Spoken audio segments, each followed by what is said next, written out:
moi, on rentre dans une aventure quand on met sa vie en jeu sur la table. Voilà.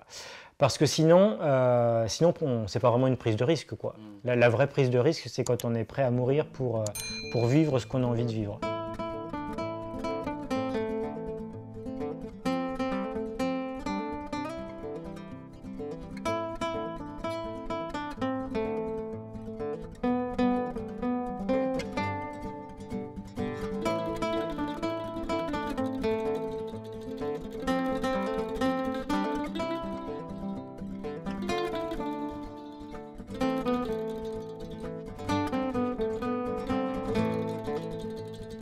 La nature, même en campagne, elle a beaucoup perdu de sa puissance. Et moi, mon rêve, c'était vraiment d'aller voir comment est la nature quand on n'y a pas touché, quoi. Et puis, en même temps, le côté défi, dépassement de soi m'attirait. Voilà, c'était quelque chose qui me parlait, comme si, quelque part, à travers le dépassement de soi, j'allais apprendre à mieux me connaître. Et donc, c'est là où je rêve, où je mets en place cette expédition de la traversée de l'Amérique du Nord qui s'appelle America Extrema et pour laquelle il m'a fallu 5 ans de préparation. Donc voilà, ce qui me pousse à partir, c'est de donner un sens à ma vie et puis être au contact de la nature parce que même quand on habite à la campagne comme chez moi, tout a été domestiqué, il n'y a plus rien de vraiment naturel, il y a de l'herbe, des arbres si on veut. Donc j'ai besoin de trouver un travail. Et puis je me dis, j'ai besoin d'un travail où je vais être dehors tout le temps et puis un travail physique. Donc je choisis le métier de bûcheron que je trouve idéal. Puis à côté de ça, je fais beaucoup de courses à pied. Je continue le triathlon que j'avais découvert quelques années auparavant. Natation, vélo, musculation, du yoga, méditation quasiment tous les jours. Et puis sur les dernières années, je me mets à la course pieds nus. Et au bain froid. Le parcours, ça consistait à traverser toute l'Amérique du Nord, de l'extrémité est jusqu'à l'extrémité ouest, que personne n'avait encore jamais fait, c'est-à-dire qu'il y a eu beaucoup de traversées par le nord de l'Amérique du Nord, mais pas de tracé qui relie vraiment les deux extrémités. Donc moi, c'était l'originalité du projet. Donc moi, ce que j'avais envie de faire, c'était passer en fait par le milieu. C'est-à-dire vraiment en plein milieu de la forêt boréale. C'est vraiment une alternance entre des lacs, des rivières et des portions terrestres de manière assez égale. J'ai utilisé un outil qui s'appelle le Packraft, qui est un kayak gonflable qui pèse un peu plus de 2 kg avec une pagaie démontable. Et tout ça, c'est très compact, ça tient dans un sac à dos, ça tient guère plus de place qu'une tente. Et au niveau de mon équipement, j'avais un sac à dos qui faisait à peu près... je me souviens plus exactement, entre 10 et 15 kg de matériel et puis entre 10 et 15 kg de nourriture suivant la longueur des étapes.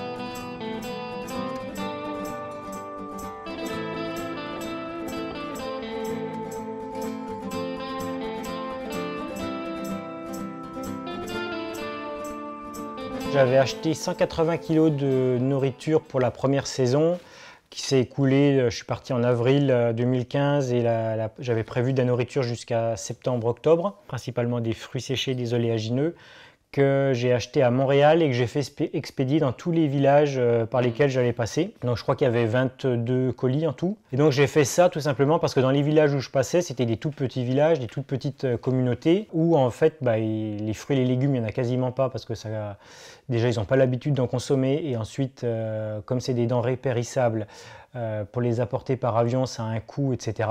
Et ils ont surtout beaucoup de junk food, des sodas, des bonbons, des choses comme ça. La manière dont ils se nourrissent là-bas, c'est assez triste. Et puis, dans la nature, je pouvais trouver éventuellement des myrtilles. En fin de saison, éventuellement quelques mûres arctiques. Mais globalement, il n'y a quasiment rien à manger, c'est la toundra. Donc là-bas, s'ils sont quasiment carnivores, il y a une raison, quoi. C'était la traversée des monts Mackenzie au Canada à la fin de l'hiver 2015-2016. Donc là, c'était une chaîne de montagnes que personne n'avait jamais traversée seul et sans moyens motorisés l'hiver. Donc c'est pour ma première expérience hivernale, le challenge était assez élevé. Et en plus, j'avais récupéré une luge qui n'était pas assez grande pour mettre suffisamment tout ce que je voulais. Donc à un moment, j'avais un choix à faire. Soit je partais avec, sachant que j'ai pas assez de nourriture, soit je partais pas du tout. Puis là, c'est mon intuition qui m'a dit que si je partais pas, j'allais le regretter toute ma vie et que de toute façon, il fallait pas que je m'inquiète parce que tout allait bien se passer. Donc en fait, quand mon intuition m'a dit que ça allait être bon, je me suis dit simplement, peut-être que je vais avancer plus vite que prévu. Et puis au final, j'ai avancé moins vite que prévu parce qu'il y a des endroits où il y avait énormément de neige qui m'ont beaucoup ralenti, des secteurs où j'avançais que de 5 km par jour. Et donc je suis arrivé à peu près à la moitié de la montagne et là j'avais presque plus de nourriture. Là ma foi, ma confiance en la vie, elle a vraiment failli s'éteindre complètement parce que j'ai cru que j'allais mourir par manque de nourriture. Là il ne s'agissait pas de conditions normales pour jeûner, hein. C'était des températures entre moins 20 moins 40 avec plus d'1 mètre de neige. Et quand il fait ces températures-là, si on ne mange pas, on perd du poids très vite. Et puis surtout, on devient beaucoup plus sensible au froid, ce qui devient vraiment un gros problème. Là, je me sentais vraiment désespéré. C'est là où en fait, je suis arrivé un petit peu par hasard sur une cabane qui sert l'été pour des chasseurs qui viennent souvent par hélicoptère ou par quad pour venir chasser dans le secteur. Comme chaque année, ils amènent beaucoup plus que nécessaire par peur de manquer.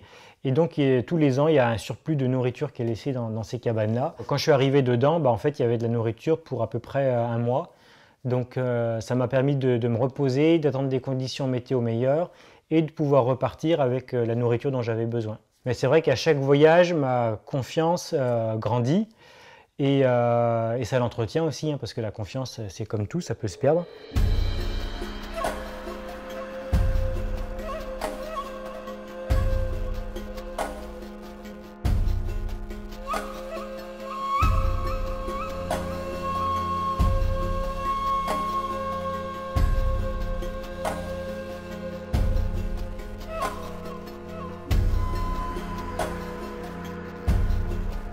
Il y a un moment, je suis sur une grande île où personne n'habite, un endroit assez magique avec des grands blocs de pierre.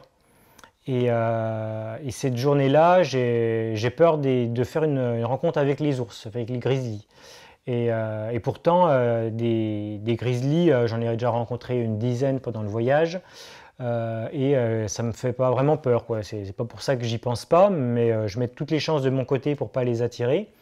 Et puis, ce qui aide beaucoup quand on n'a pas d'aliments d'origine animale, hein, ça a beaucoup moins d'odeur. Et en temps normal, j'étais pas du tout effrayé. Et puis cette journée-là, j'ai vraiment la peur au ventre, ce qui fait que je fais du bruit pour pas surprendre un ours. Je chante, je crie, etc. quand j'arrive dans des virages, pour surtout pas surprendre un animal. Et puis, il se passe rien tout au long de la journée. Voilà, j'ai toujours cette peur qui me tient au ventre, mais je fais pas de mauvaises rencontres avec un ours. Et puis en fin de journée, j'avais prévu de dormir sur une cabane, encore une fois, qui apparaissait sur ma carte, une cabane au bord de l'océan. J'ai cette cabane qui est en vue en fin de journée, puis il me reste juste quelques centaines de mètres avec au milieu une rangée de buissons à traverser.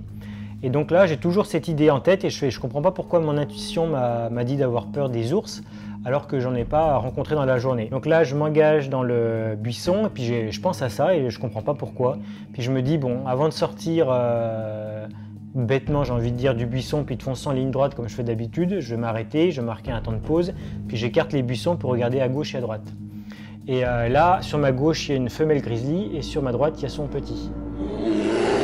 Donc si j'étais sorti sans réfléchir du buisson, eh ben, je me serais mis entre la mère et le petit, et ça on sait tous que c'est une situation vraiment critique qui en général on n'y réchappe pas, quoi. Donc quand j'ai vu ça, j'ai compris mon intuition, j'ai fait demi-tour, et puis j'ai contourné la petite colline en haut de laquelle était la cabane, et puis je suis rentré par la cabane de l'autre côté. Et cette nuit-là, je me souviens que j'ai pas dormi, parce que là j'ai reçu une information. Sur le moment, je peux pas dire que j'ai considéré que c'était de la chance, mais j'avais un petit peu de mal à expliquer d'où venait cette intuition et pourquoi est-ce qu'elle était juste. Et là, avec l'ours, en fait, avec la répétition de ce genre d'événements, et puis aussi parce que ça m'a vraiment sauvé la vie comme ça m'a vraiment fait prendre conscience que je recevais des informations qui venaient de l'extérieur et qui me prévenaient pour mon plus grand bien, en tout cas pour mon bien, puisque ça m'avait sauvé la vie, d'éventuels dangers.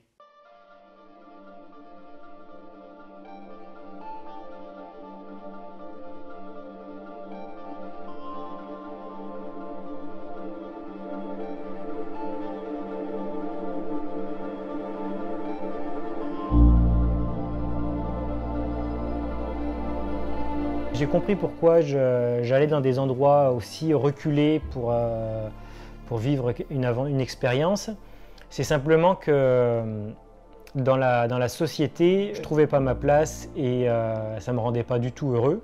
Donc je sentais, en fait, j'avais cette sensibilité-là que c'était en train de me tuer à petit feu. Voilà, j'étais en train comme si je gâchais cette expérience terrestre-là. Donc je sentais qu'il fallait que je fasse autre chose, que je sorte de ce contexte-là. Et quand on ne sait pas quoi faire, eh bien, un des meilleurs endroits où aller, c'est dans la nature la plus vierge qui soit. Parce que d'une part, ça nous reconnecte à la nature, ce qui est une chance incroyable.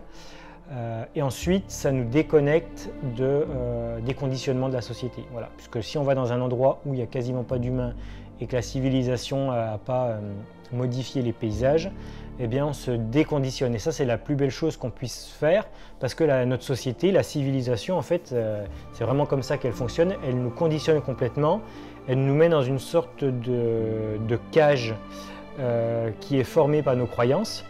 Et on n'a pas le droit de remettre ces croyances en cause. Souvent, on part à l'aventure. Moi, c'était en gros, je suis dans un tunnel noir, dans cette cage, et là-bas, je vois de la lumière. Je vois que le chemin est long, que le chemin va être difficile, sauf que si je reste dans la cage, je suis sûr de mourir, en tout cas de souffrir, parce qu'on meurt tous un jour.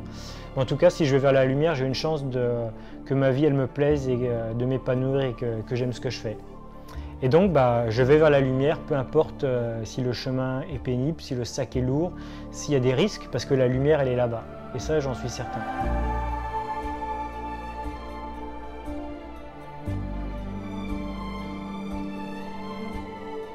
Donc moi, c'est vraiment comme ça que j'ai vécu mes aventures, comme un déconditionnement et ensuite une reprogrammation. Au niveau biologique, ce que j'ai compris par la suite, c'est qu'en fait, quand on fait des grands efforts physiques comme ça, qu'on est en contact avec la nature, les éléments, qu'on passe du temps dehors, sous le soleil, au contact avec le froid, qu'il y a parfois des périodes de privation de nourriture ou de jeûne, en fait, tout ça, c'est purement de l'hygiénisme, hein. Ça aide le corps à se nettoyer. Et donc c'est pour ça que quand les aventuriers partent en voyage, ils se sentent bien pendant leur voyage, même si des fois ils mangent mal, mais au moins ils font plein de choses qui aident le corps à se nettoyer et à capter de l'énergie vitale. Et moi, la chance que j'ai eue, c'est d'avoir maintenant des outils au quotidien pour me mettre dans les mêmes conditions que si j'étais en expédition. Voilà, en faisant des jeûnes, en faisant des bains froids, en faisant tous les jours de l'activité physique en pleine nature, des respirations, etc. etc. Et donc maintenant, je ne ressens plus le besoin d'aller partir en expédition comme si ma vie en dépendait ou comme si mon bien-être en dépendait, tout simplement parce que j'ai réussi à briser certains barreaux de cette chaîne, de cette cage dans laquelle la civilisation nous met, pour mettre des barreaux, peut-être d'autres barreaux, mais en tout cas des barreaux beaucoup plus permissifs et beaucoup plus spacieux dans une autre cage, j'ai envie de dire, où là je me sens à mon aise et je ne me sens pas à l'étroit. Ces voyages-là, si j'ai vraiment eu besoin de les faire, quelque part, c'était parce que à la fois mon corps et mon mental étaient pollués. Mon mental était pollué par les conditionnements, l'éducation que j'avais reçue, les croyances limitantes, etc. Mon corps était pollué par l'alimentation traditionnelle que j'avais consommée. Et l'aventure, en fait, c'est vraiment un véritable antidote à ces deux types de poisons. On nettoie le mental par un déconditionnement complet du lieu où on se trouve et on nettoie son corps par le contact avec les éléments et l'activité physique.